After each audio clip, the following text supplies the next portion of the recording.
what's going on? It's the Petrol List.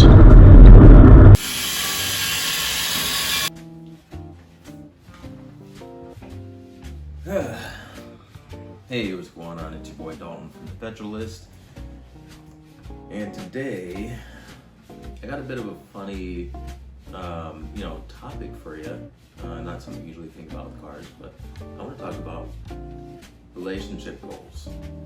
Here's what I mean. There's a trend these days where, you get a car, you fix it up, you tune it, build the engine, get it painted, put whatever body kit on.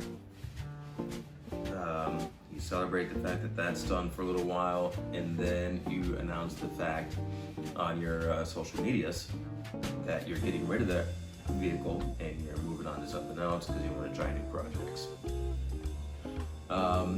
That's gone on a lot, and I have to admit that I have done that too. But my reason was a little bit different, and it's because I kept buying the wrong car, and I want to get into that as well.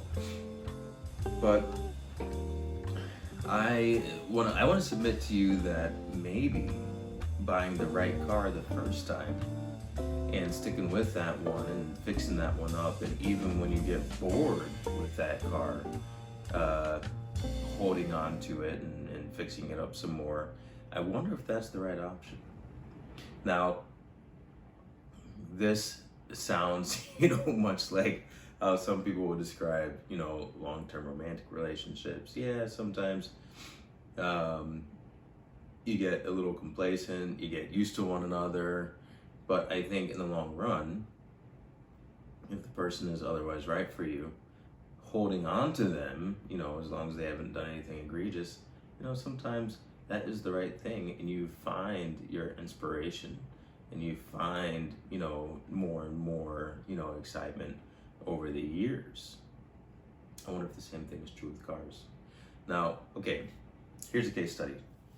I've had my B5S for I want to say 7 years now. When I really look back on it, I think that's the longest amount of time I've ever owned a car.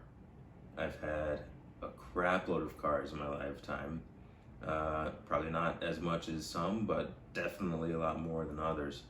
To name a few, 2001 Mustang GT, back in 2001 I had a 97 Saturn SLC, a 92 Volkswagen GTI, a 2007 Jeep Commander, a 1978 Ford Bronco, 1997 TJ Wrangler, 2015 Jaguar F-Type R. I've got a 2023 Bronco up front, a 2001 Miata, 2000 Audi S4. I want to say it was a 1987 Honda Civic. I don't even know if that counts because I bought it for $25 and I sold it for a 6-pack when I was in college. Does that count as ownership? I think it might. I remember I drove it for a couple of weeks. I taught my girlfriend at the time how to drive a manual transmission in it. It died. I sold it for a 6-pack of beer to a friend, and I think I shared that 6-pack of beer with my friend. So I think if we do the math, I actually sold it for 3 beers. That's problematic. Anyway, that was many, many years ago. So anyway, the S4 I've had for a while, and through, frustrations, through breakdowns, through water pumps and control arm rebuilds and all that kind of stuff, I held on to it. And even now, I'm quite happy that I did. I thought about getting rid of it and just getting a WRX instead, something a little more reliable. But long term, I think holding on to a car, if you really, really like the car, sometimes you'll see, different new shiny objects, but if if you've got one that you like, it might be worth holding on to it because, well, number one, there's money.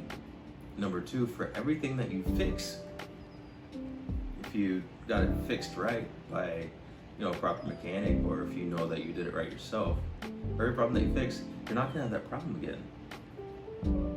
You get a used car, you don't know what problems you're gonna have. It might look great, but it's gonna have some stuff that you don't know about that you're gonna have to fix when it comes up anyway. So that is the power of longevity there. And then the other thing I want to talk about is the power of selecting the right vehicle in the first place. Now, that also sounds like relationship goals that you might have in a romantic relationship, because we've all dated the wrong person. Well, not we've all, a lot of us, have dated the wrong person. You knew it from the start. You ignored the red flags. You pushed through anyway, and only to break up later on. Now, speaking of the S4, when I bought that, I had the wild idea that I was going to turn that into a track car. Read all the forums. It's a great street car.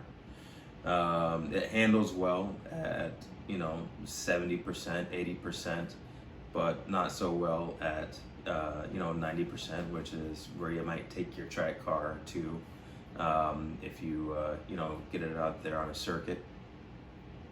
It's complicated to fix. It's got twin turbos, so you got a whole bunch of moving parts that can break. I ignored all of it. I put coilovers on it,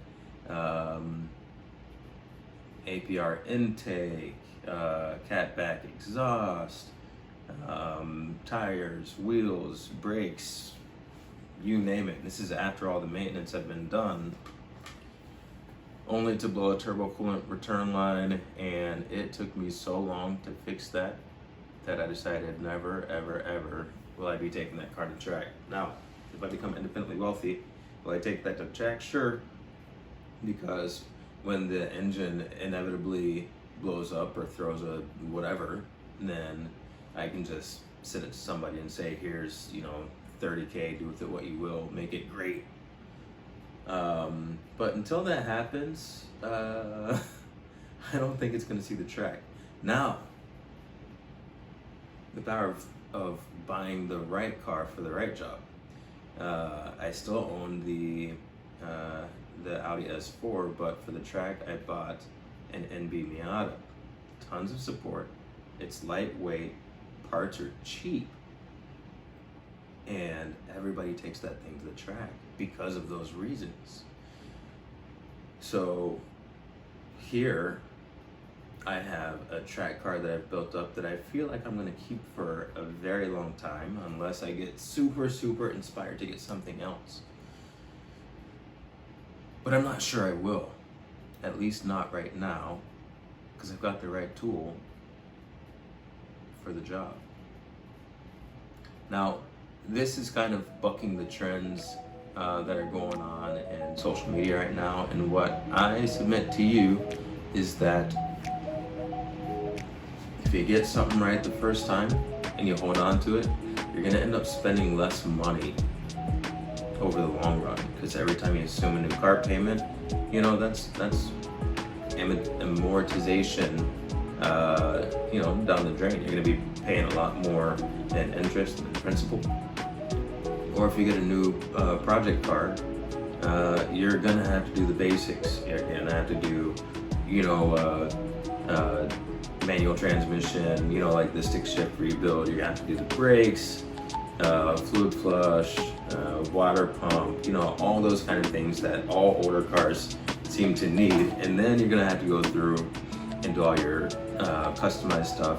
So what if you got through all of that, kept the car, and even when you're scrolling and you're seeing the different things that you might want to pick up, maybe you just enjoy those images, maybe enjoy those stories, and you just hold on to the one that you have. Now, I don't want to turn myself into a hypocrite, because I still not so secretly fantasize about owning a Porsche, specifically a 911 because that's the one to have. But you know, perhaps even a Boxster or a Cayman. But at the moment, I'm not sure I can justify it because I've got a Track Miata that makes me super happy. I'm happy to drive it. The cost makes me happy because tires, even nice tires, are like $150 a corner. So yeah, it's an example of the right car for the right job at the right price, and you know, perhaps it's something that I hold on to for quite a while longer until I'm thoroughly convinced that I have more talent than car, which is not the case right now, and it's time to upgrade. But when I upgrade, I'm hoping that I can hold out, and that upgrade is going to be for the right reason. Relationship goals, but for cars.